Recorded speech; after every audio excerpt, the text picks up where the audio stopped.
Subscribe कीजिए हमारे इस यूट्यूब चैनल स्टडी स्टार्स 27 को और लेटेस्ट वीडियो के लिए इस बेल आइकन को क्लिक करें। हेलो स्टूडेंट, मैं दीपेश केसरवानी आपको आधुनिक भारत का इतिहास पढ़ा रहा। और आधुनिक भारत के इतिहास में आज हम लोग पढ़ने वाले हैं सांप्रदायिक पंचाट के बारे में। तो चलिए देखते हैं सांप्रदायिक पंचाट के बारे में।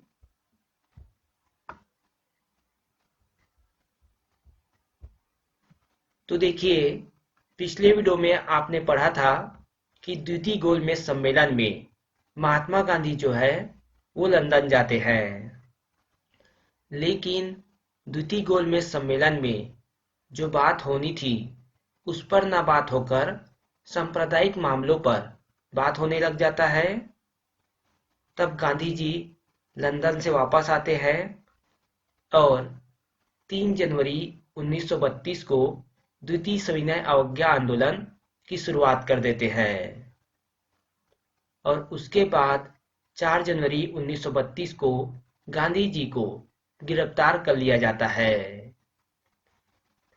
तब गांधी जी इस समय पुणे के यरवदा के जेल में थे।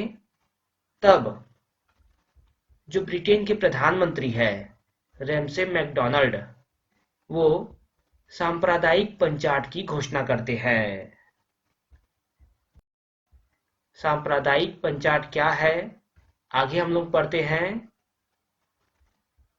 तो इसकी घोषणा होती है 16 अगस्त 1932 को और इसे मैकडोनाल्ड अवार्ड या फिर कम्युनल अवार्ड के नाम से भी जाना जाता है। देखिए, इस तरफ आपको डेट का खास ध्यान रखना है कि किस डेट पर क्या हुआ था, क्योंकि आपके एग्जाम में ऐसा पूछ दिया जाता है अरेंजमेंट के तौर पर कि किस डेट में क्या हुआ था। 1932 में क्या हुआ था, 1933 में क्या हुआ था, 1934 में क्या हुआ था, इस प्रकार। तो डेट का आपको ध्यान देना है। तो सांप्रदायिक पंचाट 16 अगस्त 1932, मैकडोनाल्ड अवार्ड और कम्युनल अवार्ड भी कहा जाता है सांप्रदायिक पंचाट को। तत्कालीन ब्रिटेन के प्रधानमंत्री रैमसे मैकडोनाल्ड ने 16 अगस्त 1932 को सांप्रदायिक पंचाट की घोषणा की थी। अब आगे देखते हैं हम लोग।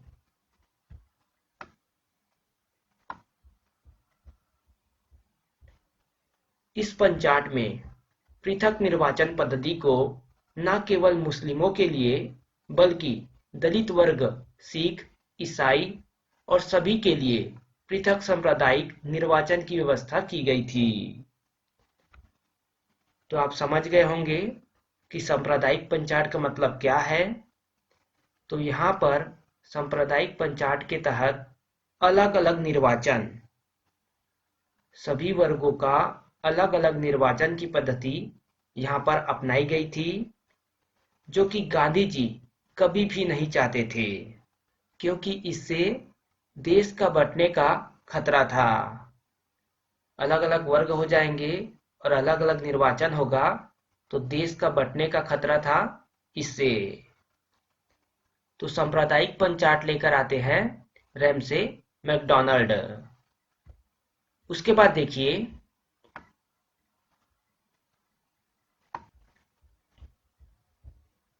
इस समय गांधी जी यरवदा जेल में थे पुणे के, और उन्होंने इस पंचाट के विरोध में 20 सितंबर 1932 को यरवदा जेल से ही, वहीं से रहते हुए आमरण अनशन मतलब भूख हड़ताल शुरू कर दी।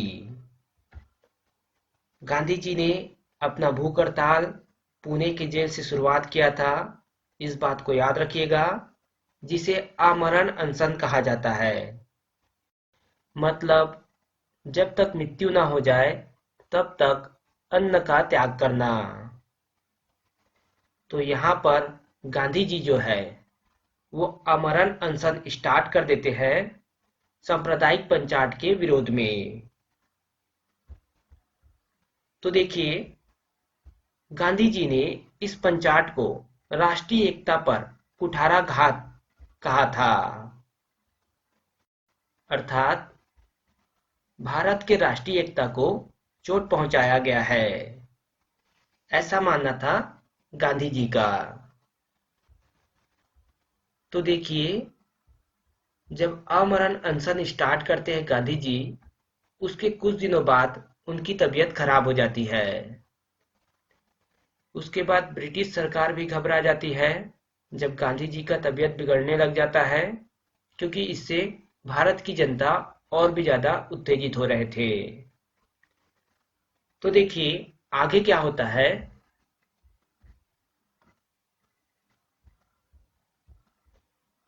पूना पैक्ट या फिर इसे पूना समझौता भी कहा जाता है, जो कि 24 सितंबर 1932 को हुआ था। देखिए, मदन मोहन मालवीय और राजेंद्र प्रसाद की सहायता से 24 सितंबर 1932 को पुणे की यरवदा जेल में महात्मा गांधी और डॉक्टर भीमराव अंबेडकर के बीच समझौता हुआ था, जिसे पूना पैक्ट कहा जाता है। तो जैसे कि आपको पता है कि द्वितीय गोलमेज सम्मेलन में महात्मा गांधी और डॉक्टर भीमराव अंबेडकर के बीच विवाद हो गया था सांप्रदायिक निर्वाचन को लेकर। तो उसके बाद इन दोनों के बीच में समझौता कराया जाता है, जिसे पूना पैक्ट या फिर पूना समझौता कहते हैं। तो याद रखिएगा, इसको एग्जाम में पूछा जाता है कि किनके सहायता से पूना समझौता हुआ था, कब हुआ था और किनके मध्य हुआ था। आगे देखते हैं हम लोग।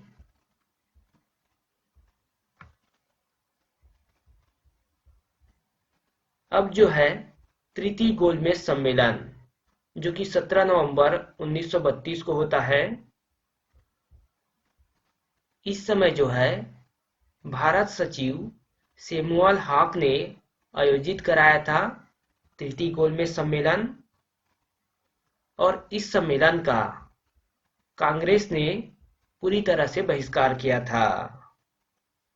तो यहाँ पे कांग्रेस जो है इस सम्मेलन का बहिष्कार कर देते हैं। केवल 46 व्यक्ति ही इस सम्मेलन में उपस्थित हुए थे। तो बहुत ही कम लोगों ने इस सम्मेलन में पार्टिसिपेट किया।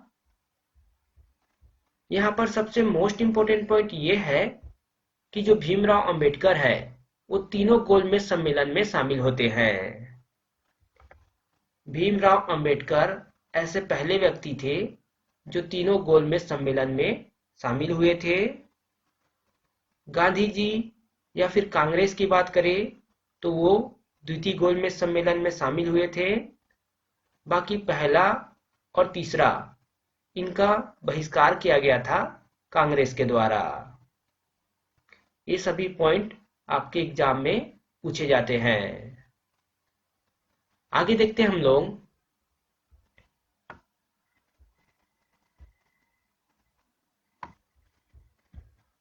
देखिए श्वेत पत्र, जो कि मार्च 1932 में प्रकाशित होता है।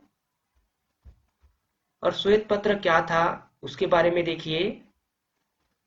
ब्रिटिश सरकार ने तीनों गोलमेज सम्मेलन के आधार पर एक श्वेत पत्र प्रकाशित किया, जिसमें भारत के नवीन सुधारों और भावी संविधान के प्रस्ताव का उल्लेख था। तो जो तीनों गोलमेज सम्मेलन हुए थे उसका एक कंक्लूजन निकालकर यहाँ पर श्वेत पत्र प्रकाशित किया गया। अब देखिए इसमें दिया क्या था, तो कुछ नवीन संविधान के बारे में और भावी संविधान के प्रस्ताव।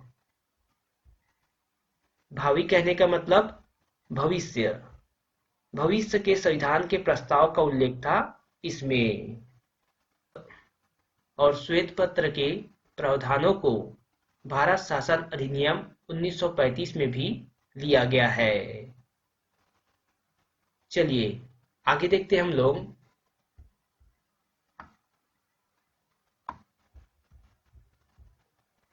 गांधी जी और हरिजन उत्थान 1932 और 1933 के समय।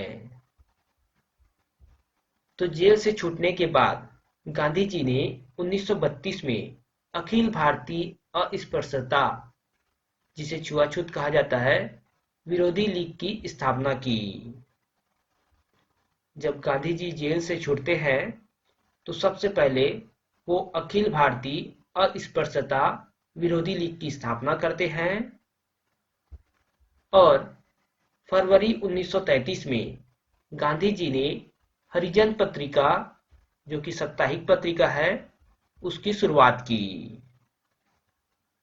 तो गांधी जी ने फरवरी 1933 में हरिजन पत्रिका की शुरुआत की, जो कि साप्ताहिक पत्रिका थी। इसके बाद देखिए,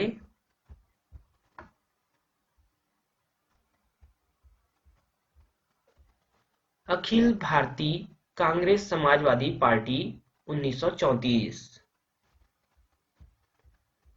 तो इस पार्टी के अध्यक्ष होते हैं आचार्य नरेंद्र देव और इसके महासचिव होते हैं जयप्रकाश नारायण। तो सिंपल से आपको इनका नाम याद रखना है, क्योंकि आपके एग्जाम में अगर पूछा जाएगा तो इनका नाम ही पूछा जाएगा कि इसके अध्यक्ष कौन थे और महासचिव कौन थे। इसकी स्थापना करने का कारण था 1934 में कांग्रेस के अंदर समाजवादी विचारधारा का प्रचार प्रसार के लिए पृथक दल का गठन किया गया था, अखिल भारतीय कांग्रेस समाजवादी पार्टी का। तो कांग्रेस के अंदर रहकर समाजवादी विचारधारा का प्रचार प्रसार करना ही अखिल भारतीय कांग्रेस समाज पार्टी का उद्देश्य था।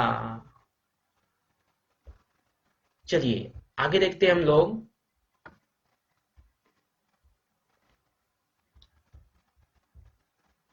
भारत में पहला आम चुनाव 1937 में होता है। तो 1935 के भारत शासन अधिनियम के तहत 1937 में प्रांतीय विधानमंडलों के आम चुनाव हुए, जिसमें 11 प्रांतों में से 8 में कांग्रेस की जीत प्राप्त हुई। तो 1935 में भारत शासन अधिनियम लाया गया था, जिसके तहत 1937 में प्रांतीय विधानमंडलों में आम चुनाव होता है और इसमें 11 प्रांत में से 8 प्रांत में कांग्रेस की जीत होती है। तो ये जो है कांग्रेस की बहुत ही बड़ी उपलब्धि थी उस समय। आपके एग्जाम में यहाँ से क्वेश्चन पूछे जा सकते हैं कि भारत में पहला आम चुनाव कब हुआ और कांग्रेस ने कितने सीट दर्ज किए थे। इसके बाद देखिए,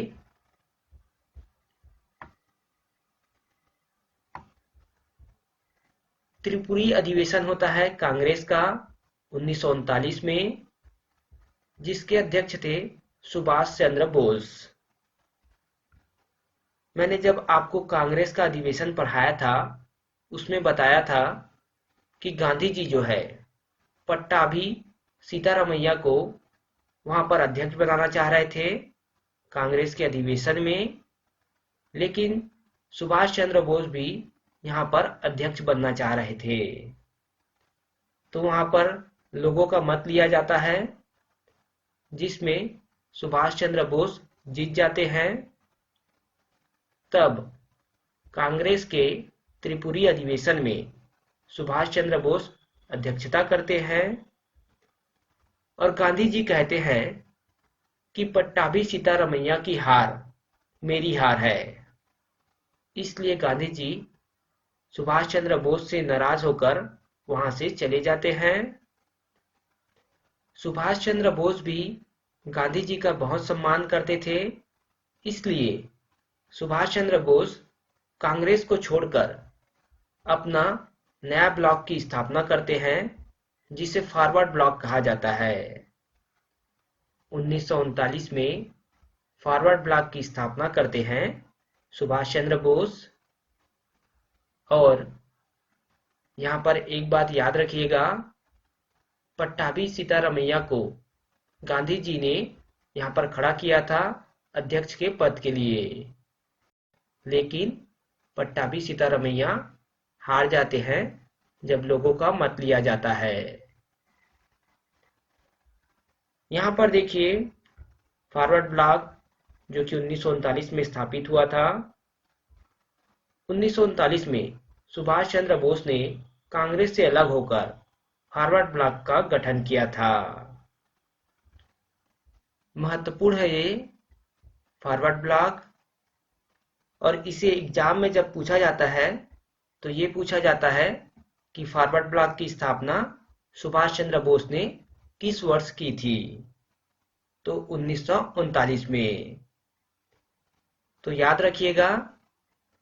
बाकी इस वीडियो में जो भी बताया गया है सभी चीज़ों को याद रखिएगा। इससे आगे का हम लोग अगले वीडियो में पढ़ेंगे, और ये वीडियो जो है यहाँ पर समाप्त होता है।